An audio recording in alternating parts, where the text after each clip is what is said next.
आइए दोस्तों नजर डालते हैं आज 21 अप्रैल 2020 मंगलवार के मुख्य समाचार और टुडे ब्रेकिंग न्यूज के इस वीडियो में जानेंगे दोस्तों आज देश भर की तमाम बड़ी खबरों को। आइए नजर डालते हैं फटाफट से आज के ताजा बुलेटिन पर। पहली बड़ी खबर आप देख पा रहे होंगे कि भारत के FDI नियम में सख्ती पर चीन भड़क गया और बताया कि WTO सिद्धांतों के खिलाफ भारत ने प्रयास किए हैं। जी हाँ, दरअसल आपको पता होगा भारत सरकार ने हाल ही में 2-4 दिन पहले एक फैसला लिया था FDI नियमों में बदलाव करके, यानी कि दूसरे देश जो है फॉरेन कंट्रीज जो है ना दोस्तों हमारे भारत में अगर इन्वेस्टमेंट करती हैं तो उस पर नियम कानून कायदे कुछ टाइट होंगे, सख्त होंगे। इस पर चीन भड़क गया और चीन ने कहा कि भारत ने WTO के नियमों का उल्लंघन वगैरह किया। WTO मतलब दोस्तों वर्ल्ड ऑर्गेनाइजेशन है एक व्यापार का जो कि सभी देशों के लिए नियम वगैरह बनाता है। और साथ ही अगला अपडेट देख पा रहे कि उत्तर प्रदेश के 52 जिलों में अब तक 1176 इस तरह के पॉजिटिव केसेस देखे गए हैं। वहीं दोस्तों पूरे भारत में आंकड़ों की अगर बात करें ना तो देश में इस बीमारी के पिछले 24 घंटों के दौरान 1540 नए मामले देखे गए, 40 लोगों की जान जाने की खबर है और अब कुल मरीजों की संख्या जो है वो 17,656 तक पहुंच चुकी है। 559 लोग टोटल अपनी जान गंवा चुके हैं। ये भारत का आंकड़ा चल रहा है अभी। वहीं दुनिया भर के आंकड़े पर अगर नजर डालें दोस्तों वर्ल्ड वाइड तो दुनिया भर में 24,16,000 से भी ज्यादा कंफर्म्ड केसेज की संख्या हो चुकी है। 1,65,000 लोग इस दुनिया को अलविदा कह चुके हैं। और साथ ही अगला अपडेट देख सकते हैं कि उत्तर प्रदेश में 8 जिले बिल्कुल इस बीमारी से मुक्त घोषित हो चुके हैं। बिहार, झारखंड, उत्तराखंड और दिल्ली का भी हाल काफी कंट्रोल में चल रहा है। इसको लेकर अपडेट ये भी देख सकते हैं दोस्तों कि दिल्ली में पिछले 24 घंटों में सिर्फ 78 नए केस देखने को मिले हैं। 2 लोग दुनिया छोड़ चुके हैं। वहीं अगला अपडेट देख सकते हैं कि प्रधानमंत्री नरेंद्र मोदी ने फिर दोहराया मित्रता का वादा, बोले कि भारत मालदीव के साथ है। जी हाँ दोस्तों, माननीय PM मोदी ने सोमवार सुबह मालदीव के राष्ट्रपति इब्राहिम सोहिल से बातचीत की। अभी जो देश और दुनिया में ये महामारी का मसला चल रहा है इसी के संबंध में। और इसके बाद PM मोदी जी ने ट्वीट भी किया कि भारत और मालदीव के बीच विशेष संबंध ने दोनों के शत्रु यानी कि अभी जो बीमारी चल रही इससे एक साथ लड़ने के लिए हमारे संकल्प को मजबूत किया।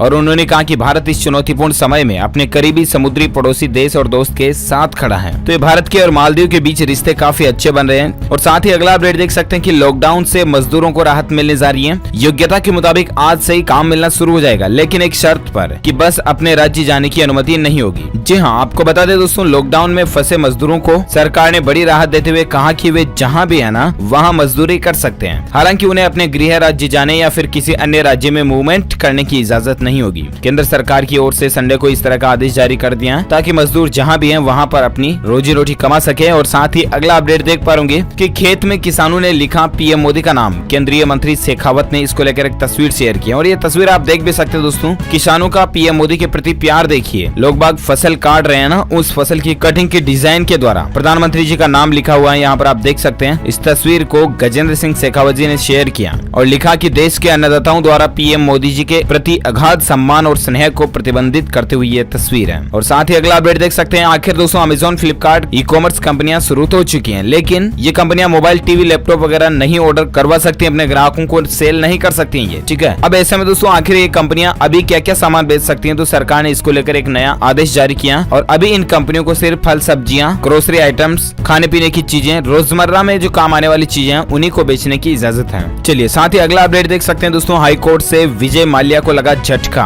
खारिज हुई प्रत्यर्पण के खिलाफ दायर याचिका। जहां भगोड़ा घोषित किए जा चुके शराब कारोबारी विजय माल्या को लंदन हाई कोर्ट से आज एक बड़ा झटका लगा है। लंदन के रॉयल कोर्ट ऑफ जस्टिस में लॉर्ड जस्टिस स्टीफन इरविन और इन जजों की बेंच ने मिल करके याचिका को खारिज कर दिया। साथ ही अगला अपडेट देख सकते हैं कि दोस्तों इस बीमारी से जंग के लिए भारत की राह अपना रहा है अब अमेरिका। जहां अमेरिका के राष्ट्रपति डोनाल्ड ट्रंप ने अमेरिकी लोगों से PM मोदी जी के संदेश को रिपीट किया है। दरअसल दोस्तों अब अमेरिका भी भारत के मॉडल को अपना रहा ताकि किस तरह से इस बीमारी को कंट्रोल किया जा सके। और इसको लेकर आप देख सकते हैं कि अमेरिका के राष्ट्रपति ने प्रधानमंत्री नरेंद्र मोदी जी द्वारा भारतवासियों को दिए संदेश को रिपीट करते हुए कहा कि इस महामारी से निपटने के दौरान जान और जहान दोनों का ध्यान रखेंगे। ये कहा डोनाल्ड ट्रंप ने। मतलब भारत के प्रति अब अमेरिका जानबूझकर या कैसे भी उसने जरूर बढ़ा रहा। और साथ ही अगला अपडेट देख सकते हैं कि 4 धाम यात्रा पर दोस्तों इस बीमारी के चलते काला साया छाया हुआ है। केदारनाथ, बद्रीनाथ धाम के कपाट खुलने की तारीख को बदल दिया गया। अब दोस्तों आखिर कब ये कपाट खुलेंगे और कब आप ये दर्शन कर पाएंगे, तो दरअसल आपको बता दें कि अगर लॉकडाउन आगे नहीं बढ़ता है और 3 मई तक ये रहता है तो दोस्तों बद्रीनाथ धाम के कपाट 15 मई 14 मई को खोले जा सकते हैं। अदरवाइज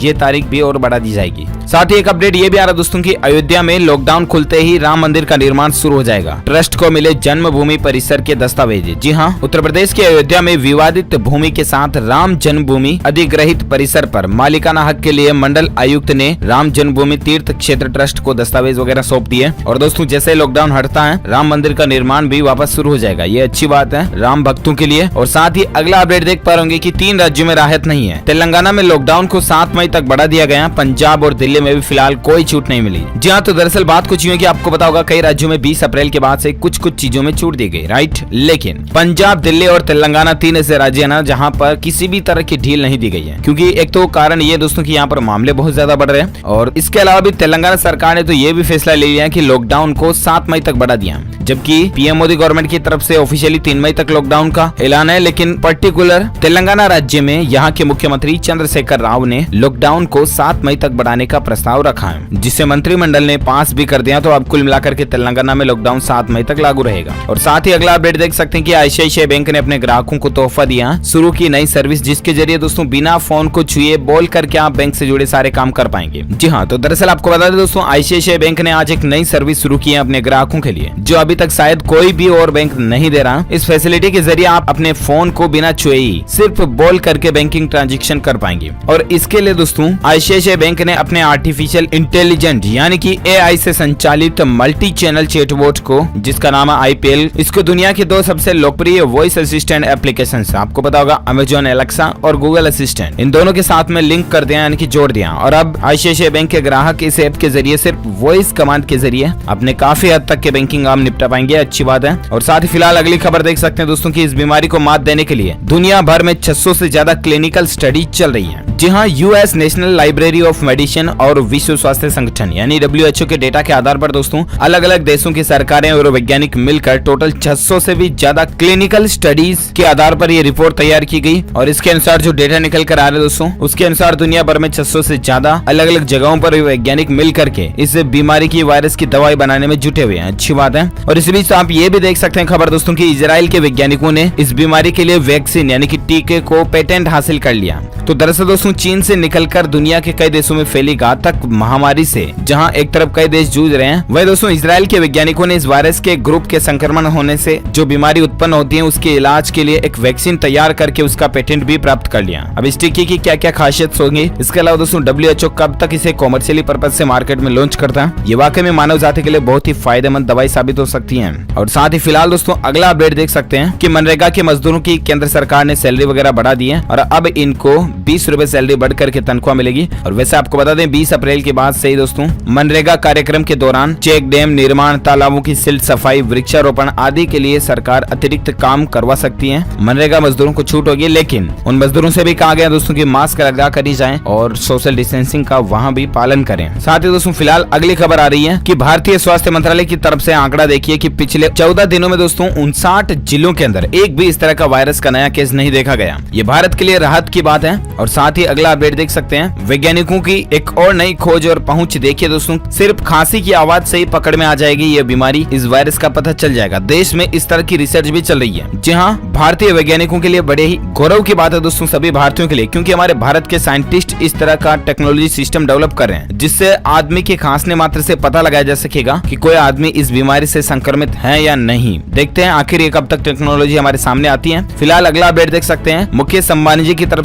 से रिलायंस और ऑर्गेनाइजेशन की ओर से एक नया अभियान शुरू किया गया, मिशन अन्न सेवा अभियान, खाद्य सुरक्षा अभियान के तहत, जिसमें दोस्तों देश भर में रिलायंस की ओर से 3 करोड़ थालियां परोसने का लक्ष्य है। 3 करोड़ लोगों को भोजन मुहैया कराने वाला ये मिशन है, मिशन अन्न सेवा। तो ये अच्छी बात है। और साथ ही अगला अपडेट देख पा रहे हाई अलर्ट है अमेरिका में दोस्तों इस वायरस के बीच एक और नया संकट आ गया। जी हाँ, आपको बता दें अब अमेरिका में प्रकृति भी अपना कहर बरपाना शुरू कर रही है। दरअसल दोस्तों अमेरिका के अंदर टोर्नेडो तूफान ने कई शहरों में भारी तबाही तो मचाई है। इसके अलावा 30 से ज्यादा लोगों की जान भी इस तूफान के चलते चली गई, सैकड़ों इमारतें गिर गई। और उसके बाद भी अमेरिका के मौसम विभाग का ये कहना है कि अगले कुछ घंटों में ये वापस तूफान आ सकता है। अमेरिका की हालत देखिए दोस्तों, जहां एक तरफ ऑलरेडी बीमारी से अमेरिका ग्रसित है और अभी इस तूफान से और ज्यादा परेशानी आ रही है। और साथ ही अगला अपडेट देख सकते हैं कि एप्पल फैंस के लिए बुरी खबर है। भारत में आप एप्पल के इस स्मार्टफोन मॉडल को नहीं खरीद पाओगे। तो दरअसल दोस्तों एप्पल आईफोन 8 को अब आप नहीं खरीद सकते क्योंकि इस प्रोडक्ट को एप्पल कंपनी ने अपनी भारतीय वेबसाइट से हटा लिया। हालांकि अगर आप इसे खरीदना चाहते हैं तो अमेज़न, फ्लिपकार्ट वगैरह से खरीद सकते हैं, लेकिन ऑफिशियली apple.com से नहीं खरीद पाओगे। साथ ही अगला अपडेट है कि ITC ने लॉन्च किया सरफेस डिसइंफेक्टेड स्प्रे।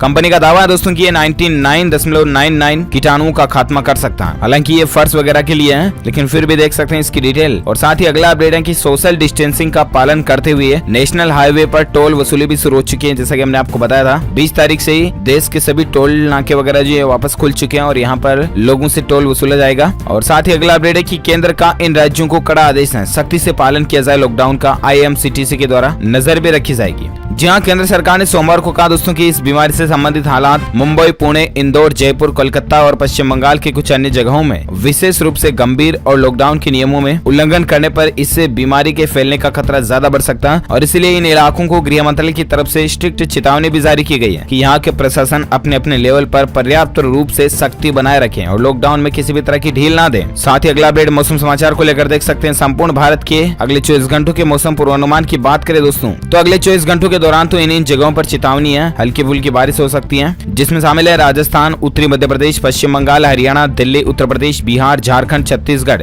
इसके अलावा तटीय आंध्र प्रदेश, तेलंगाना और केरल की कुछ जगहों पर हल्की से मध्यम प्री मानसून बारिश हो सकती है, यानी कि मानसून के पहले की बारिश हो सकती है। अच्छा, इसके अलावा दोस्तों मौसम विभाग की तरफ से अगले एक सप्ताह का मौसम पूर्वानुमान भी जारी किया गया, तो वो भी जान लीजिए फटाफट से। 21, फिर 23 अप्रैल, फिर 24-26 अप्रैल, इस दरमियान किन किन राज्यों में बारिश हो सकती है? तो तेलंगाना, आंध्र प्रदेश हो गया। इसके अलावा उत्तर प्रदेश में भी फिर से हल्की बारिश और आंधी चलने की संभावना है। छत्तीसगढ़, मराठवाड़ा वगैरह, महाराष्ट्र, इन इलाकों में भी छिटपुट बारिश हो सकती है। तो दोस्तों मौसम विभाग ने इन राज्यों में 5 दिनों तक अलर्ट जारी किया है। उसमें कौन कौन से राज्य शामिल हैं? तो देख सकते हैं कि असम, मेघालय, पश्चिम बंगाल, अरुणाचल प्रदेश, नागालैंड, मणिपुर, मिजोरम, त्रिपुरा में अलग अलग जगहों पर भारी बारिश की तो संभावना है ही। इसके अलावा तेज आंधी की चेतावनी भी है, जिसमें शामिल है दोस्तों झारखंड, तेलंगाना, उड़ीसा, बिहार, दक्षिण आंतरिक कर्नाटक। इन इलाकों में 50 से 60 किलोमीटर प्रति घंटे की रफ्तार से तेज आंधी की हवाएं चल सकती हैं। और साथ ही अगले अपडेट में बात करें दोस्तों आज के सराफा बाजार में सोने चांदी के रेट की, तो सोने के दामों में गिरावट देखने को मिली है। लगातार तीसरी बार सोने के दाम कम हुए हैं। आज सोने में तकरीबन दोस्तों 169 रुपए की गिरावट के साथ सोना 45,745 रुपए प्रति 10 ग्राम पर पहुंच गया। वही चांदी के दामों में उछाल देखने को मिला है। अंतर्राष्ट्रीय मार्केट में भी चांदी में बढ़ोतरी देखने को मिली और उसी के चलते भारतीय बाजारों में भी चांदी की कीमतों में बढ़ोतरी हुई है। ओके दोस्तों, तो इसी के साथ ही आज की बड़ी खबरें, मुख्य समाचार, टुडे ब्रेकिंग न्यूज का वीडियो यहीं फिनिश होता है। और हाँ, साथ ही आप मुझे नीचे कमेंट करके जरूर बताइएगा दोस्तों की भारत में अभी इस बीमारी के मामलों की संख्या कुल कितनी पहुंच चुकी है,